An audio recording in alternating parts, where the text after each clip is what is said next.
Welcome to this OCR Cambridge Technicals Level 3 in Information Technology. We're looking at Unit 21, Web Design and Prototyping. And this video covers M1, Merit 1. It says explain the security risks that must be considered when creating a website.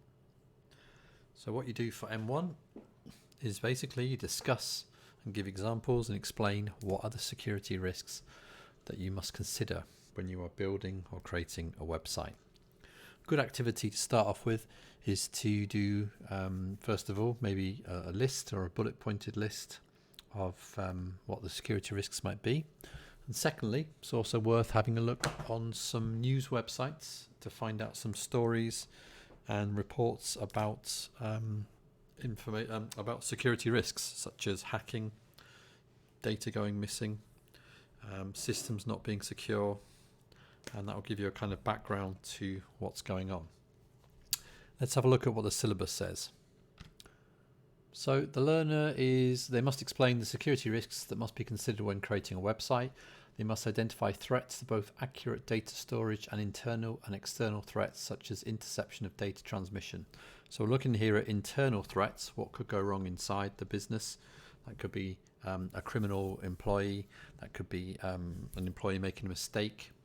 And then we're also looking at external factors such as data transmission and intercepting it, hacking and so on.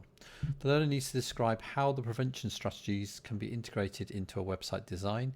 This can build on the work in P1 with learners identifying components and the website design elements that reduce security risks. So this means you're looking at, what is it that makes a website secure? So for example, it may be that, keeping JavaScript up to date, using HTML5, using the latest firewalls will ensure that your website is more secure than if you didn't use them or outdated versions. Then it says the evidence can be in a written report or verbal feed format, presentation or video. The example I'm going to show you is a report. So let's have a look at the information you're covering. So this is M2. Sorry, it's M1, I do apologise. And let's have a look. If you can see here, we've got security risks.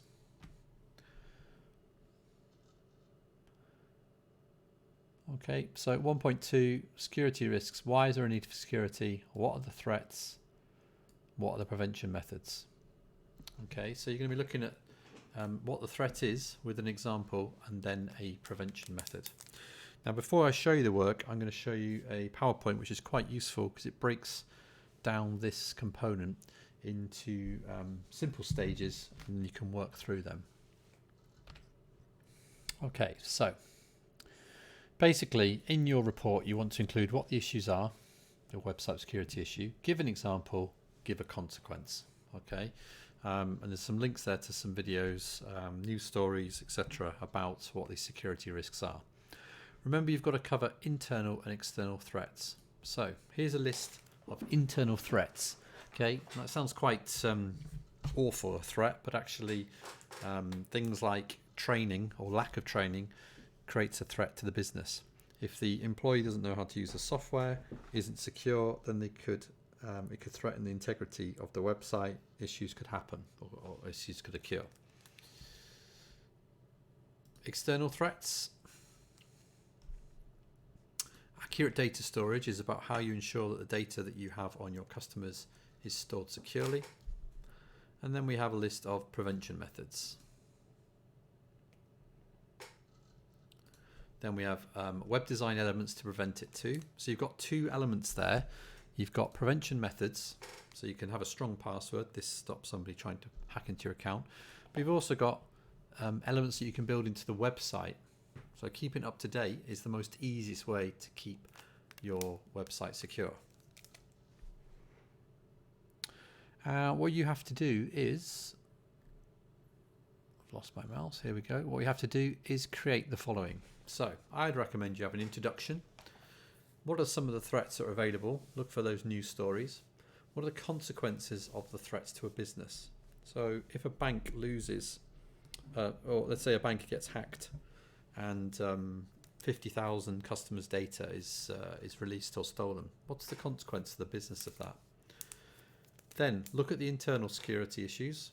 I would choose 3 from this slide here. Definition for each, an example, the consequence of not following it, and the prevention method. If you're not sure about the prevention method, it could be here, it could be here. Do the same for external. What are the external security risks? Definition of it, examples, consequences, preventative methods. Then we move on to storing data accurately. And again, go back to the slide number 5. Gives you how to store it accurately. Backups, storing it correctly. Encryption could be added to that as well. There's many different ways to ensure that the data is accurately stored. Then talk about other prevention methods, and then how to keep a website secure. That's your web design there. Okay. Recommend that you use diagrams and images as well, because obviously there's a lot of written text there, but it's sometimes easier to have this as diagrams. And also you could produce a table that covers the main areas, and we'll have a look at that so you can see what a student has produced and an example of M1 evidence. Okay, so here we go. You can see the report plan on the left hand side, and on the right hand side is the piece of work the student has produced. So here's an introduction. There's the introduction. Okay, give some examples of what the threats are. So they've talking about a company getting hacked here, company getting hacked Facebook. Okay, what are the consequences, and so on. And then what they've done is they've created, for the internal security issues, they've created a table with the definition, the example, the consequence, and the prevention. So what is the internal threat? It's staff error.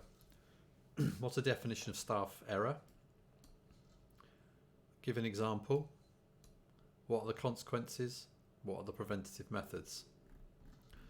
And then they've done not updating your website, weak passwords. Then they've done the same thing for external. So you can see, rather than writing out paragraphs or kind of a report style, they've actually done this as a table. It's quite easy to see they've covered those areas: the definition, the examples, the consequence, and the preventative methods. Where are they getting this from? Well, this is in the slideshow. Okay, so those are the external threats. They've got hacking, natural disaster. You haven't got any control over that. Something damages the servers, or there's a power cut, or flooded damage. Okay, that's quite a good one. Viruses. And then we move into the prevention methods, which is here. They've got 4. Definition of what it is, how it works, and so on. And the end with keeping the website secure. Got firewall, encryption, testing. So again, training, encryption, testing is a different one they've added in. So if you use a combination of that PowerPoint and then potentially lay it out in the table there, you will cover M1. Okay, thanks for your time. Thank you for watching. If you've got any questions or feedback, comments below as always. And we'll see you for M2.